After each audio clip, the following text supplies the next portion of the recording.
So, let's start this up right here, right now. Dear friends, welcome in. We are Health Skill Podcast. We are leveling up your health. My name is Marcel and I welcome you. Today we'll speak about martial arts and the effect of it on mental and the physical, on the mental health and the physical health. And with me, we'll be having a special guest here. Not a special guest, a very, very important guest. Let's say it like that, as we always have a guest. KittensKungfu is joining us, and he's also here on Twitch. As we have this podcast here on Twitch, he's also here on Twitch, and he's a personal trainer.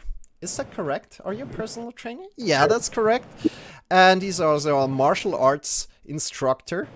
And he also shares a lot of great stories. Some people told me that, especially Yoga on Hana told me that. And he's doing. Oh, that's he's awesome. He's doing qigong or qigong, and we learn more about that very, very soon. Thank you for being here, KittensKungfu. Oh. Thank you for having me. It's an honor. It really is. I like what you're doing. Thank you so much. And the pleasure is on my side, of course, as well. How are you doing, Keith, today? Oh, great. Got some exercise in. I'm feeling good. Ready for this wonderful podcast. Awesome. Good. So yeah, let's get going then. Before the main topic, let's get to know you a little bit more. Sure. Can you tell us more about your fitness journey?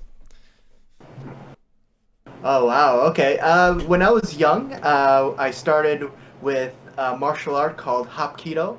That was when I was 4 years old, and it was kind of like a cultural thing. I was born in South Korea. I came over to the United States when I was about 2 years old, and was something that was important for us was to kind of keep some of our traditions and for the children to understand where they come from, even though all my siblings have really grown up in the States, just to know where we come from, our backgrounds, just kind of how we kind of grew from Korea to America. And so I took Hapkido when I was 4, a lot of punching, kicking, things like that. And as I got older, I started to get integrated with different sports. So I became a competitive swimmer. I mean, I did the whole thing where you did gym class, physical education, and you learned about different sports. But for my own training, for my own fitness, I was doing a lot of swimming, especially, and also soccer. So if I were to say that I was specializing in anything, it would be sports like those where I excelled. And then when it came to just adding other things, I did play baseball for a number of years. I did play basketball for a while, but not as competitive, not as serious as swimming and soccer. And as I got older, when I entered high school, I played soccer all 4 years. I wrestled for a couple years, and that was mostly because my older brother had wrestled before me. And even though he went on to do collegiate wrestling in college, I only did it in high school for a little bit because after 2 years, it wasn't really for me. I did respect the sport, and I really enjoyed the training, but I fell in love with boxing, Muay Thai, kickboxing. I met a wonderful coach and his best friend, and they decided that I should cross-train, so I was doing both at the same time. And after that, I did that for a few years. I got introduced to somebody who did kung fu, and I never trained kung fu before then, so I really was interested. I was very fascinated by it, and then when it was time for me to go off to college, I wanted to keep with kung fu, so I started learning as well as keeping up with the practice that I had already learned before. I started getting into different martial arts, and that's right about the time when I started getting into the internal martial arts. Mm-hmm. So things like Qi, Xingyi, Bagua, different ways of moving the body, kind of different body mechanics, and I know we'll get into that a little bit more later, but I started to see a whole different aspect of martial arts, the breathing exercises, the meditation, a lot of the internal work that I had never really seen before, and I've I've had friends over the years who did different arts and they teach different things, so I would kind of have fun training with them, maybe learn a few things from them, they learn from me, and just a nice community where we kind of just be friends and train together, and it's been really a wonderful thing since. Throughout this time, bits here and there with resistance training, weight training, things like that. I did a lot of what we call road work or physical training for boxing, Muay Thai, a lot of band working out, some weights, a lot of explosive movements, Olympic type movements. And then eventually I got into powerlifting. And powerlifting is a little bit more recent, I'd say within the last 5 years is when I started getting into more in like powerlifting, getting actually into Olympic weightlifting, and doing all sorts of different programs, exercises, and as a trainer, it's my job to be able to create and design programs for each client of mine, and I've been enjoying it ever since. Wow. That's a and I lot. had Yeah. it's Please. been a journey. At least I have to say, I have to shout out Grace Yoga because while I have done like little bits and pieces of yoga before, nothing serious. I accompanied a friend who just wanted somebody to go with her to a yoga class, and I did like tiny little bits in college. But Grace Yoga is actually my catalyst for putting yoga into my current lifestyle. If it wasn't for her, if it wasn't for her channel, I wouldn't be doing any yoga right now. But because she's so inviting and welcoming and just a wonderful instructor, Yeah. I'm actually putting in some of her movements and I follow along with her class as well. But I'm putting a lot of her teachings into my own program, into my own Yeah. daily workout. It's wonderful. We all learn from each other here. And Definitely. yeah, so you're very much a movement expert, in my opinion. That's crazy. Wow. And what did you learn from competitive swimming? Oh, wow. Not only did I learn about just stroke mechanics, learning the strokes, my two individual events were the individual medley, where you do all four major strokes, and then also the individual butterfly, which is funny because I was a very small, weak person when I was growing up. I was not very strong when I was young, and somehow butterfly connected with me, and it actually became my strongest stroke, believe it or not. Yeah. And it taught me just not to rely on a team. So whereas when you have something like maybe American football or regular football or what we call soccer here or basketball, where you have teammates that are competing with you that you can use to help. In swimming, it's just you. It's you versus all the other competitors. So everything is on you. If you win, you deserve all the credit. If you lose, you're the one to blame because there's nobody else that you can really blame unless you're doing a relay. That's the only exception. But for individual events, it did teach me accountability for my own performance, and also just getting into that competitive spirit. I mean, you could get that from all sorts of different sports or ways to move or to compete. But for me, swimming was my gateway to really instill that kind of drive, that kind of motivation. Wonderful. Yeah. Good. So, how? So your name, KittensKungfu. Where does it come from? How did you coin your name together? I wonder. It's actually pretty funny. On YouTube, I have a channel called Pounds for Purrs, and basically that's just my silly way. That's kind of a little bit of my personality coming out in a couple different ways. I like alliterations where you have a few words with the same starting sound for each word, and also I just figured I'd tie in lifting, weightlifting, and my love for cats, and just kind of put them together. Yeah. So it was just something an idea I came up with just to be silly because I have a silly personality. I wanted that to come across with the name, and then when I joined Twitch, I tried to go for the same name just to kind of have that brand recognize what trying to think of. Just kind of brand recognition. There we go. So that it's the same. But Twitch said that might be a little offensive, so they say they denied me. So I had to come up with something similar but different, and so that's how Kittens Kilos Kung Fu come out. Yeah, awesome. Okay. Why cats? Why do you love cats? That's a great question. Actually, interestingly enough, I grew up with dogs. Yeah. My oldest sister did have a cat eventually, but I grew up mainly with dogs. I'm a dog lover. If when it came time for me to decide to become a father, uh, I I wanted a dog just because I grew up with dogs, but I didn't really think I could properly take care of a dog by myself. So I thought, okay, well, I don't mind cats, and at that point, it wasn't like a big love of cats. I mean, I certainly admired cats, but I just hadn't had all that much experience myself with them. And I started going to a local shelter, and I just thought it was amazing. It was absolutely amazing. I love animals in general, but once I started going to a shelter and visiting and interacting with the different cats there, I really thought it was going to be a good fit. So, to make a long story short, basically my daughter Mia met me one day. I went through a whole interview process to make sure that I was a good candidate, that I would be able to take care of a cat, and she introduced herself right after that interview, and that's how we connected. And then she came home with me a week later, and it's been an absolute dream ever since. I mean, I could not have asked for a better cat in the world. I wouldn't trade her for any amount of money. That's awesome. That's wonderful. Um, that's very wonderful. So, next question coming up. How did you become a personal trainer? So, think about like people wanting to go into like being a personal trainer maybe also.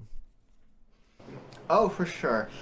For me, it was a thought in the back of my mind for a long time. My boxing instructor actually was a personal trainer, and he essentially trained me for free. Now, at the time, I didn't think that that would be a career that I would ever follow. I certainly respected what he did and really appreciated his willingness to train me, not only in boxing, but also in physical fitness. And I actually was on my way to become a stuntman for Hollywood, and I had worked on a few movies. I got into the Screen Actors Guild, the union, the acting union. Yeah. But when it came down to it at the very last minute, when all my friends had moved out, some went to Los Angeles, some went to New York, some went to Atlanta, Georgia, here in the States, where filming is big in these cities. So those are usually the types of places that you would want to go to find work and to get employed.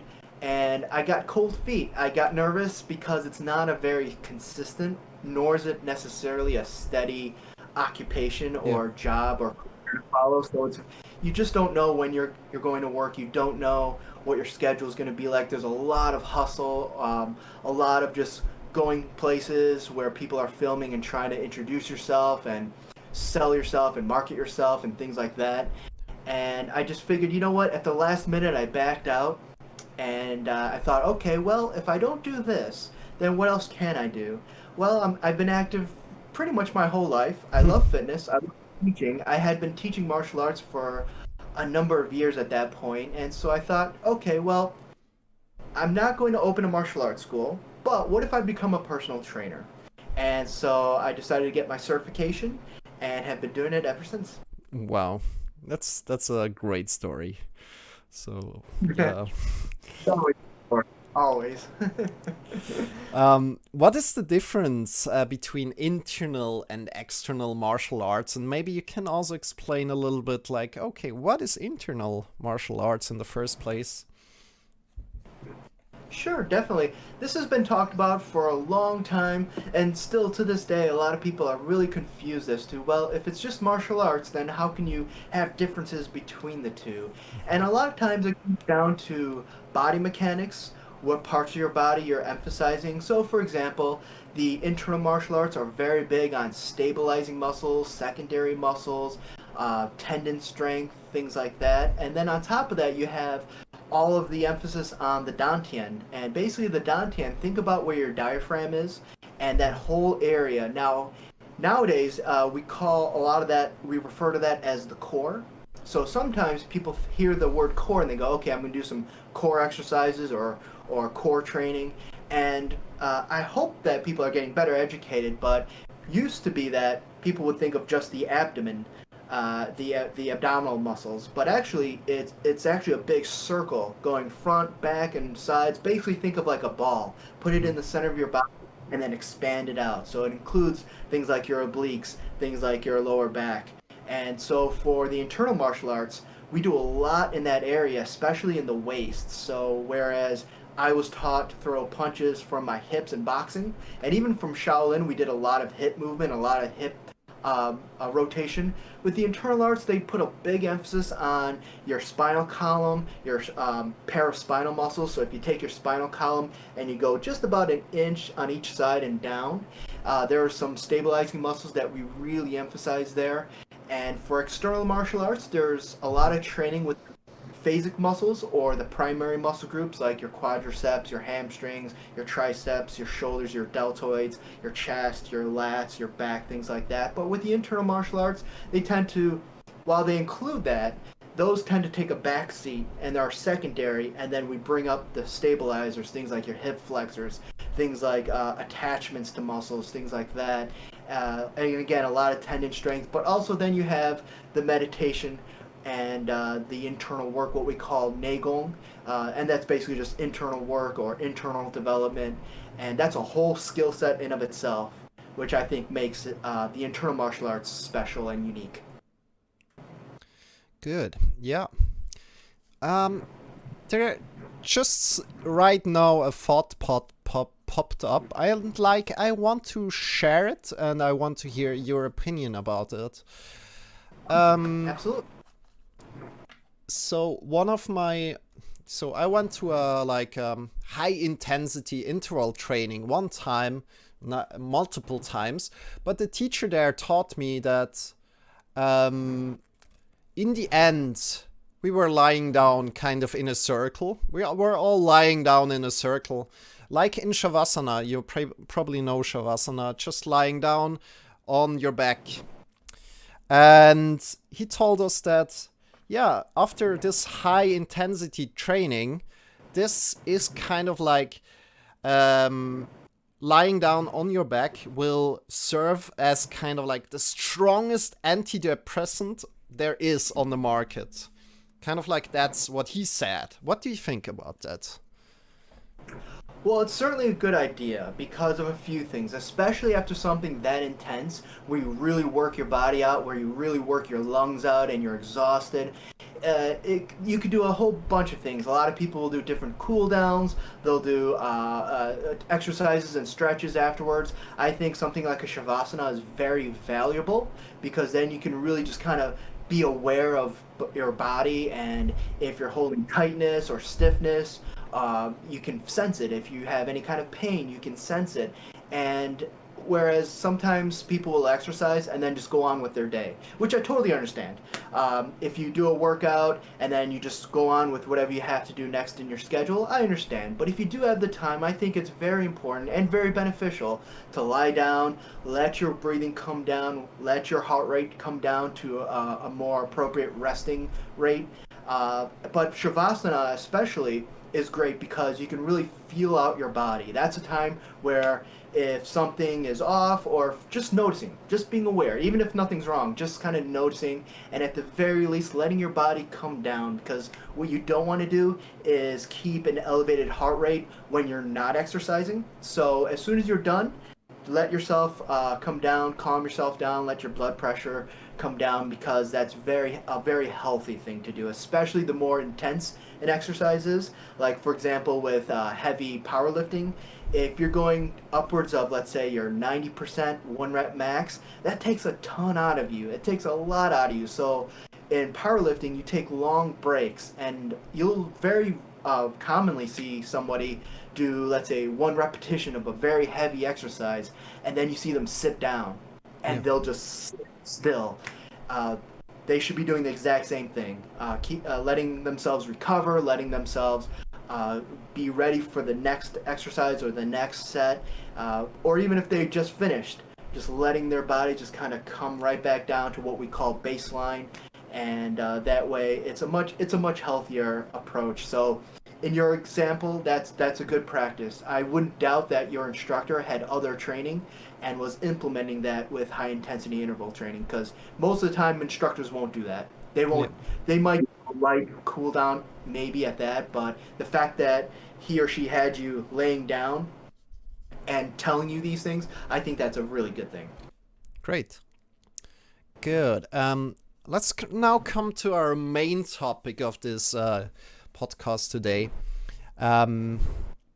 So we want to talk a little bit more about martial arts and how does it affect your physical body. So all kind of martial arts, and in kind of like what kind of positive way does it affect your body? Can you tell us some things about that? Absolutely. Martial arts and even just movement in general is just good for the human body. It's good. We'll get into, of course, the mental aspect of it, but even just on a physical level, just better blood circulation, just better lean, having a better lean body, things like that, body composition. So with martial arts, you don't have to do anything specific. So it's not necessarily a very specific style you have to do in order to get benefits. Just as long as it's a martial art that involves movement, that involves body mechanics, you'll be utilizing different muscles throughout your body, you'll be getting fitter, you'll be getting a little bit of cardiovascular benefits, some more than others. So if you do something like, let's say like Tai Chi or something like that, you might not necessarily get a cardiovascular workout out of it, but even if you were to do something like kickboxing, Muay Thai kickboxing, or Shaolin, or karate, or Taekwondo, and things like that, you'll definitely get a good cardiovascular workout on top of not only that, but also getting some muscle activation. And so when it comes to just your physical health and your physical condition, you find something you really enjoy doing, and that's usually a good first start. So even if I were to tell you, oh, you should do Xing Chuan or you should do Shaolin, well, if you don't enjoy it, you probably won't stick to it. And so the first thing is try out as many as you can. Brazilian Jiu-Jitsu is getting very popular these days. Find something you enjoy doing. That way you'll stick to it, you'll be consistent with it, and really there's no wrong answer, to be quite honest. I'm a big promoter of anybody who does a martial art, even if it's just for health, even if they have no interest in fighting or learning how to fight, just as their way of getting in better health, better condition, maybe lowering body fat, maybe just lowering their overall weight. And I think it's a wonderful thing. And it really doesn't matter which one you choose. Find one, find two maybe if you like, and just enjoy it, train hard, and you'll get the physical benefits. Awesome. That's wonderful advice. So, next question coming up. So maybe somebody's practicing martial arts right now, and he's wondering, oh, is this martial arts enough for my physical body? Or should I do maybe more? What do you think about that question? Honestly, I think that martial arts, while it is possible to have enough training just from your style, I would always advocate to looking at what might be missing. So if there is something missing, I would complement it with something else. Now, it doesn't have to be something related to martial arts. It could be something as simple as having a treadmill, having an exercise bicycle, including something like maybe HIIT training, high intensity interval training. So if you're doing something, let's say like Tai Chi, sure, with a good eating lifestyle and a good just overall lifestyle, not relying on things like cars, automobiles, and escalators and things like that. If you walk a lot, if you're just physically fit, you eat well, sure, you could make an argument, say that doing something like Tai Chi could be enough, and that is possible. However, in my opinion, and this is my professional opinion, I think it would be a good idea to also do some other things that might give you benefits that Tai Chi doesn't offer. So, I mean, I think that with everything. So there's no such thing, in my opinion, as a perfect martial arts style that covers all your bases at the highest levels. Maybe they'll touch on them, but just like anything else, just like fitness, just like exercise programs, you can't do everything all the time. The body is not designed to be able to do that. There are times when you can focus on certain things, and then on other times of the year, or just at other times during training, maybe you bring up the others, or you put them on different days. So, is martial arts enough to cover all your physical needs? While there is a possibility of that, I personally wouldn't recommend that you only do a martial art and then do nothing else. I definitely think you should take a good, honest look at whatever it is you are practicing and how hard you're training and how often you're training, and then take a look at what might be missing, and then add in anything else that you might need to do. And I think that's a much better approach. Yeah, that's very wonderful advice. Again, I must say, I really like your responses to my questions a lot. And Oh, thank you. yeah. Now we're coming a little bit more from the physical body away to the mental health. And I wonder, how does martial arts affect the mental health? Oh, a lot. And from my personal experience, I can tell you that it really helps with just kind of your outlook on dealing with different situations, and especially stressful situations.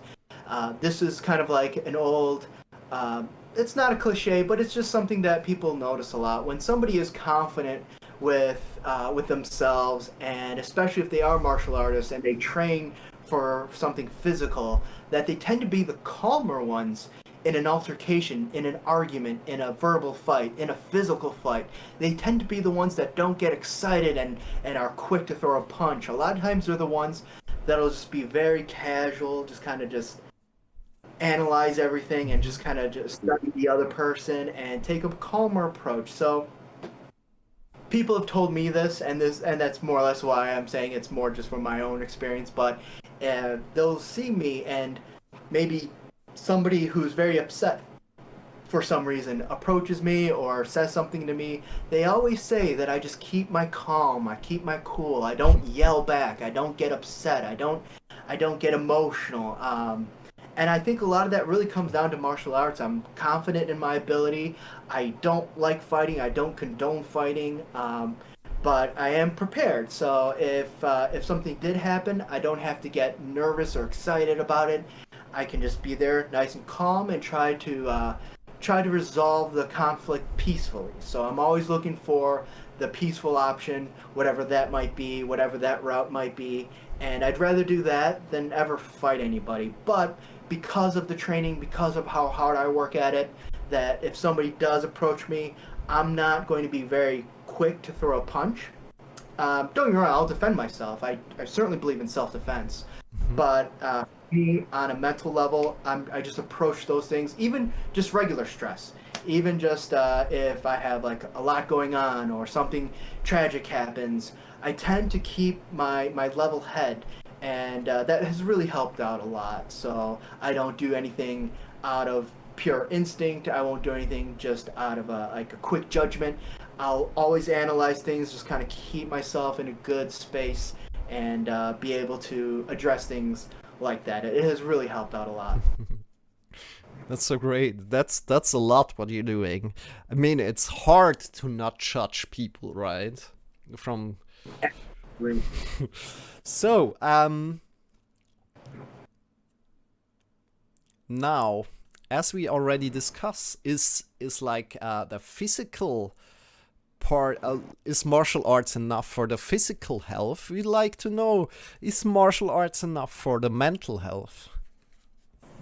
I think very similarly to physical health, as much as mental health. Could somebody get by and just do martial arts for their mental health? Absolutely. I would never say it's not possible. However, at the same time, I think you can always look for other ways to be even better. So, Yeah. a very common saying in martial arts is the journey to self-improvement. We're constantly improving, we're constantly evolving, we're constantly trying to get better. There's not going to be a point in time where I say, okay, I've mastered this. I don't have to do it ever again. I definitely disagree with that, because you will stop learning. You'll stop developing. The second you say, okay, I'm good, I don't have to do anything more with this, or I don't need any other way or any other perspective, I think you're just kind of being closed-minded, which used to be very common, especially in martial arts. They say, okay, well, I just need to learn this, and I don't need anything else in the world. Possibly, yes, but I also think that it's not necessarily a good outlook on life. So with the different people we connect with on Twitch, and from different backgrounds and different disciplines, different skills, you can only get better. And it doesn't mean that you have to do everything. It just means that, hey, I've never heard of this before, or this person is doing something different for me. That doesn't make that wrong, it just makes it different. Or maybe they're getting something out of it that I'm not getting. And you can have a good discussion, you can connect with people, you can learn something new that you may not have ever learned otherwise, because if you just thought, okay, I only need what I'm doing and nothing else, I don't need anybody's help, I got this. Well, I think you're just hindering yourself, you're limiting yourself as to where you can get potentially. And so for your mental health, I think it's the exact same as the physical health. Could you possibly get all you need from a martial art on the mental health side? It's possible. I will not say it's not possible, but I just think that you should be a little bit more open-minded, expand your horizons, and I think you'll be a better person for it, and also you'll have the interaction with another human being, which I think is also very important. Yes, it is. Yes. I agree. To what degree does a healthy you're already having a healthy physical body, right? You're kind of like liking your body already how it is, affect the mental health? If you are healthy, you'll feel better about yourself. If you're in good health and you are at a pretty good, decent fitness level, I think that's a good idea. I think it'll help you because it'll make you move better, so that you won't have things like achy joints, or you won't have a lot of issues that a lot of people tend to just kind of accept as they get older. So especially for me, as I got older, I would hear people say, oh, your lower back's hurting, oh, you're just getting older. Your knees are hurting, you're just getting older. Oh, your shoulder's hurting, oh, you're just getting up there, you're just getting up there in age. I don't agree with that. I think if you have a healthy body, you'll be preventing a lot of those things that people in general tend to accept. And so they say, oh yeah, she's getting older, of course her knees are going, or her hips are going, or oh, that man is getting older, of course he's slouching, he's bent forward. I think a lot of this comes down to maybe neglecting health, maybe neglecting exercise, maybe not doing enough for yourself. So if you are healthy, given that you do have a healthy body, even some strength, it makes life easier. It makes it so that you can continue to almost be youthful, so that I can, if I ever have children, like human children, I can play with them and not say, oh no, I'm too old for this. I can't keep up with a 5-year-old or a 10-year-old or what have you. I think if you do have a healthy body, it makes life enjoyable. It enhances your life, but it also makes it easier and prevents a lot of things. A lot of things, again, that people say, oh, they're older, so they're going to develop this. Well, I know plenty of people in those golden years who don't have these issues. In fact, they're very healthy and very happy and very able, and they can take care of themselves. They don't have to depend on gadgets and things to do things for them. They can do it themselves. If they need to pick something up and move it, they can do it themselves, instead of saying, oh, I can't lift that, I need to call somebody, I need to get somebody to do this for me. But they can do it themselves. And a quick story is, I've had plenty of these examples, but I'll give you one. I had a woman in her 60s, I think she was about mid-60s, and she bought some personal training, and she told me day one, she said, look, my whole life I've only done cardiovascular workouts, because when I was growing up, women were not encouraged to lift weights, they were not encouraged to build muscle, they were not encouraged to do what the men were doing, and I never had a chance to learn. So I want to learn how to power lift. And this is a woman in her mid-60s, and we're talking a very thin woman, and she really wanted to finally get into it. And so our sessions were just on developing that strength and that power. And by the time she moved, because otherwise she would have kept training with me, she moved away, and she said she never felt stronger. She could do everything by herself. She could squat without pain. She could pick things up properly and not bend over at the back. It helped her, just her lifestyle, the way she moves around, and I think that really makes a big difference. So she doesn't have to deal with hip pain. She doesn't have to deal with things that people usually do as they get older. She's preventing all that. Coming towards the body-mind connection. So, could you explain a little bit in your words what that is, and maybe give a little example also? Oh, absolutely. Mind-body connection, you'll hear a lot of times, especially nowadays. Sometimes the person has a good idea, a good grasp of what that means, and sometimes maybe not as much. But basically with the mind-body connection, you could look at it in different layers in different ways. But for me, in my opinion, as an instructor, whether through martial arts or through physical fitness, I think it's just being able to focus and hone in on what you're doing. So just the ability to concentrate, not just to go through a motion just because you see somebody doing, let's say, a bicep curl. And so they pick up a weight and they just curl it up. They're not really thinking about what they're doing. They're not really connecting with the muscles. They're just literally just doing the same aesthetic, the same looking exercise as you are, but they're not putting a lot of the mental aspect of it. So when you think about mind-body connection, it's like, okay, I understand when I flex my elbow, that's elbow flexion, and that the bicep is being worked. So when you start to do the exercise, instead of just going through the motion and just kind of getting things done in a routine type of mentality, that you really think about, okay, when I lift a weight, I'll take this just for an example. So when I lift a weight, how does this move? How is this being moved? And how am I causing that movement? So when I do this with flexion, it's not me just doing this, because I could do this, and I'm not really getting a whole lot out of it. But if I put my concentration and my focus, the mental aspect, right into that bicep, so I can squeeze the bicep, and now that moved because my bicep flexed and it contracted. So for fitness especially, I just tell people very simply, concentrate, focus, build that connection, so that if I were to tell you squeeze your lats, you know what that means. If I tell you to retract your scapula, you know what that means. And that way you get just better in touch with your body. Yoga is a great practice that can help facilitate that.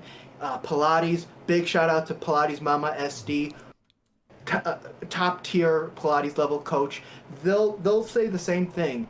Being aware of your body and what it means to move each part or engage each part is very important. For me, a lot of times it's how you move your body and your body mechanics, muscle activation, things like that. Because you'll see people doing exercises, and you could, once you're educated, you can kind of tell, or even just trained, you can kind of tell if they're just doing the movement just for the sake of doing the movement, and they're not really had that mind-body connection where they understand, if I need to do shoulder flexion, I know how to facilitate it from the shoulders and not just pushing with the hands or the wrists, but actually how does this activate in order to do that.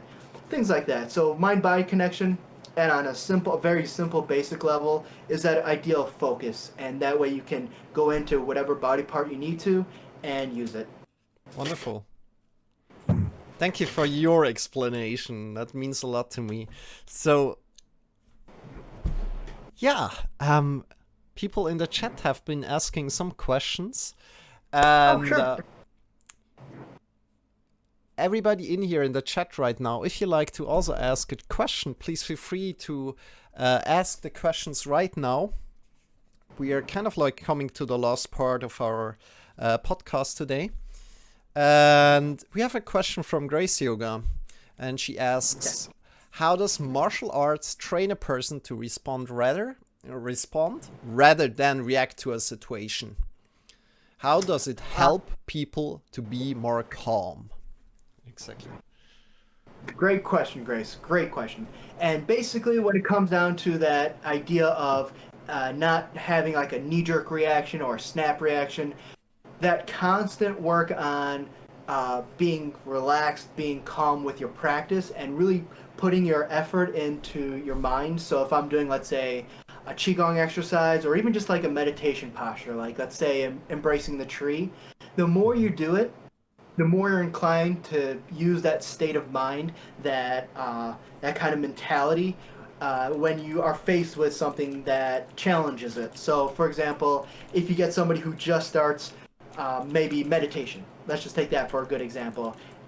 It'll be challenging for them, because if they're used to somebody maybe arguing with them and then they immediately fire back and argue back, it'll take time. It's a skill just like anything else. It will take time, but the better you get at meditation, you'll notice that you won't be as quick to judge or to respond. And the more you do meditation, the more you might start to see that you just look at things differently. Or if you're just faced with a stressful situation, maybe you're overworked, maybe you're underslept, maybe there are a number of things are just going wrong, that the more you implement things like qigong meditation, and that comes with a lot of different practices, but for our purposes today, with those avenues, that you'll just notice, hey, I didn't yell back at this person, or hey, I didn't blow up, or hey, I didn't explode, or things like that, maybe you de-stressed a different way. Maybe you just said, okay, I am getting stressed, okay, I'm just going to take a few seconds, maybe even a few minutes, and just calm down, and then wait so you can analyze it with a more clear head. But especially with confrontation with other people, it does take time, because if you are used to just firing right back at somebody, it will take time. But give it some practice. You might notice small changes here and there, and then it basically increases from there. Great question.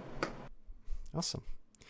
So, I forgot the question that I wanted to ask you in the beginning. That was a really easy one.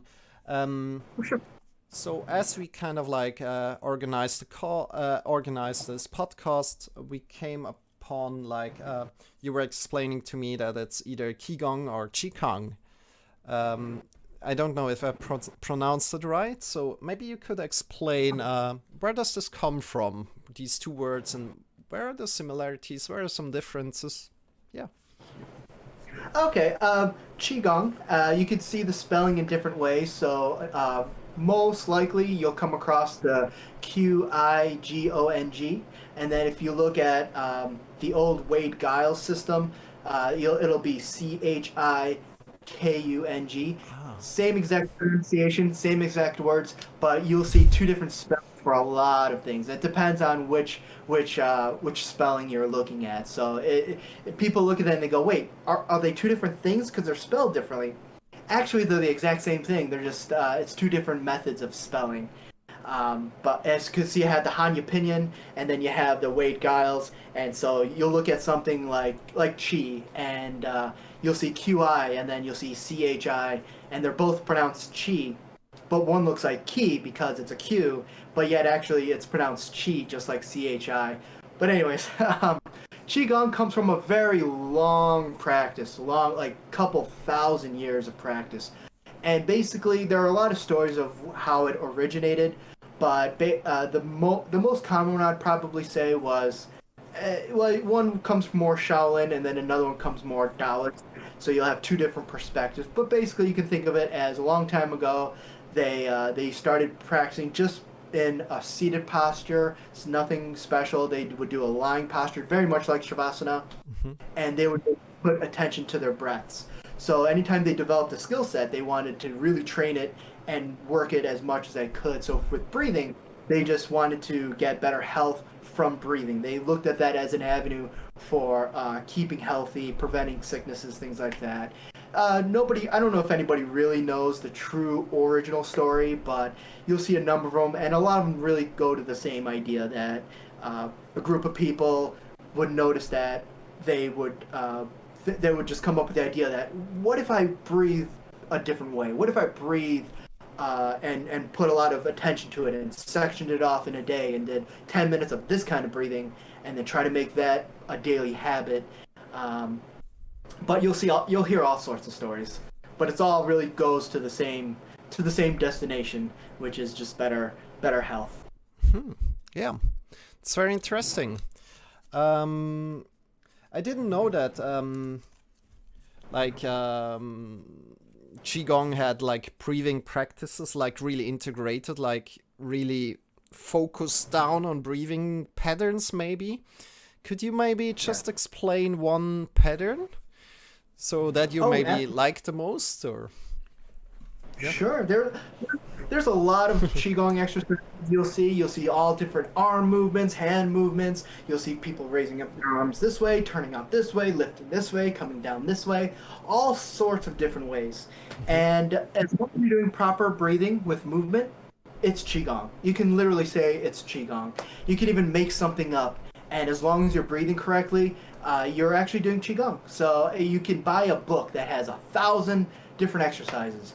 I don't think you need all of those thousands. Now, if you want to switch things up and get different benefits, maybe one that involves lowering your body to get some lower body benefits, sure. But when it comes down to it, if you're just looking for proper breathing, any movement works. Now, a very simple one that I like to practice virtually every day is just bring the hands up the center of the body, palms facing up with my inhale, and then coming down with my exhale, and almost floating the hands down. And the reason why I like that is because you're getting breath in and thinking about expansion in the lower abdomen, or what we call the dantian, so you can really feel the body, not only your lungs, but your entire midsection being inflated like a balloon with air. And then when you come down, the hands can serve as like a guidance. So as I'm breathing out and I'm lowering my hands back down, I can think of giving the abdomen a little bit of squeeze just to make sure I get all of the air out.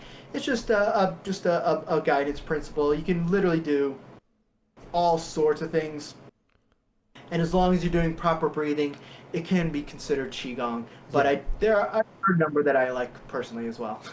Yep. For different reasons, Yep. of course. Awesome. So movement is always connected to breathing in qigong. So there's no like really sitting around and just breathing, or is there? You can.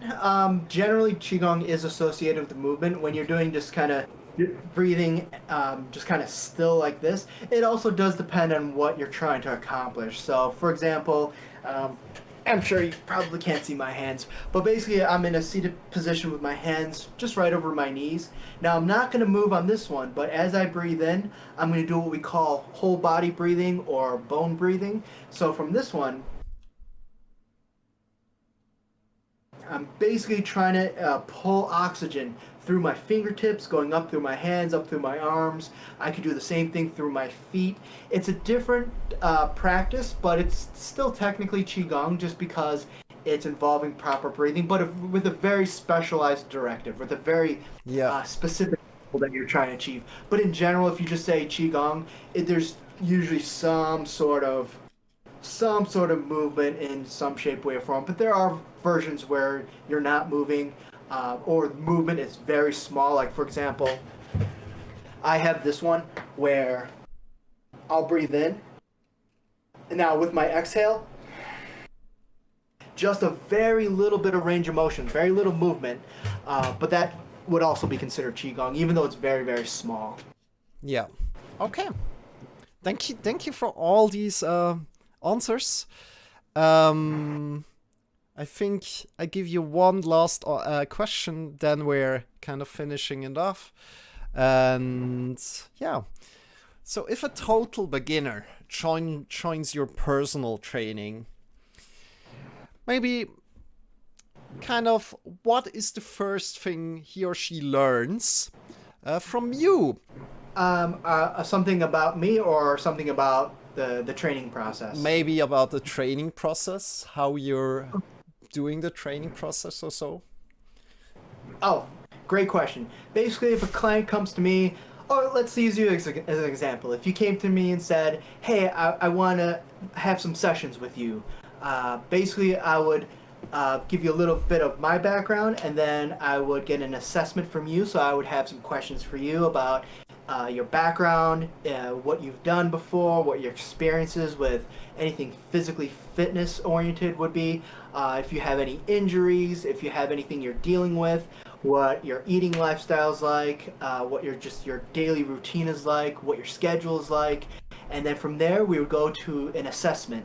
So I can assess you. I can get a sense of where your weight is, where your body fat is, and ask you about your goals, what you're trying to get out of it, what you're looking to do, and anything you might be interested in. So sometimes people say, "Hey, I want to learn how to do boxing," or "Hey, I want to learn how to do kickboxing."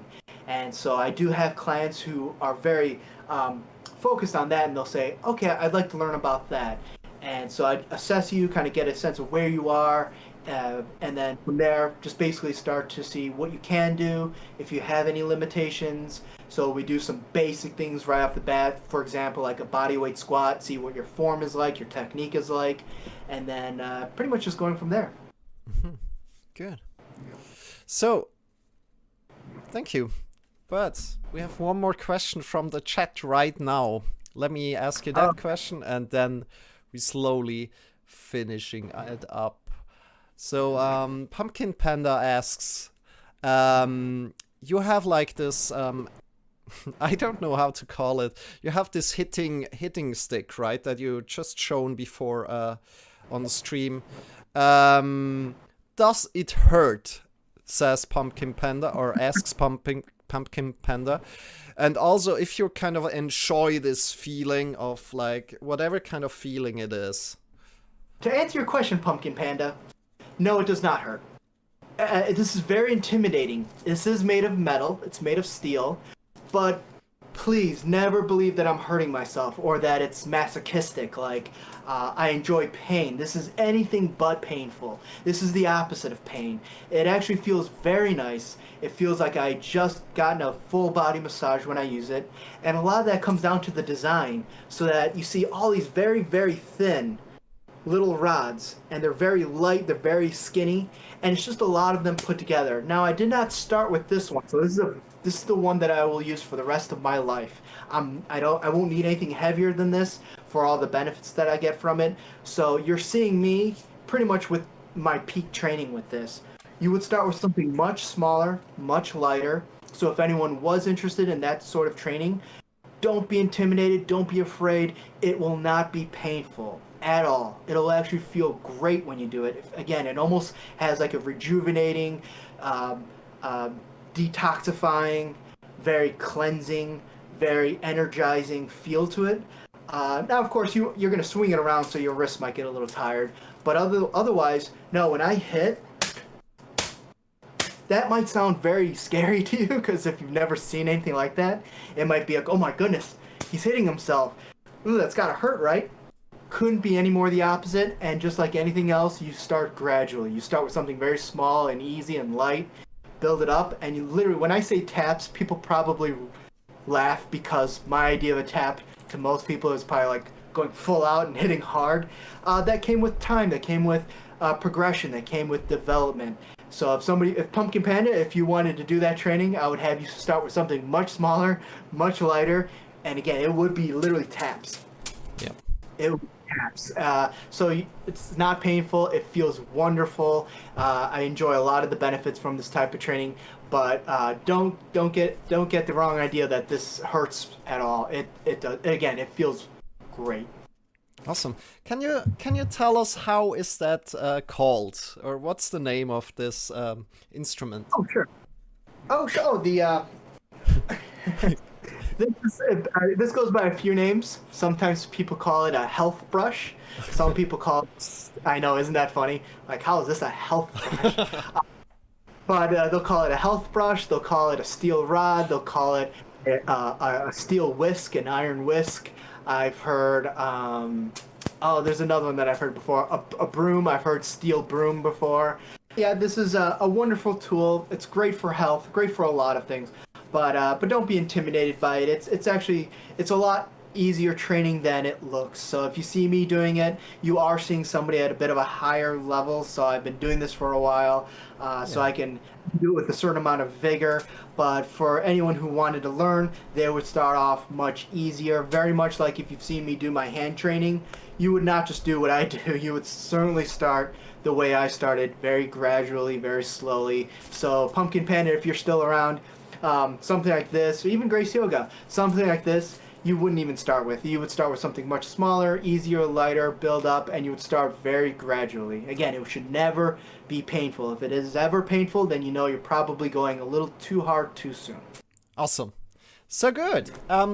Me and Keith will hang out quickly in the Discord chat, and everybody that likes to have a little chat with us, please come in, chat with us.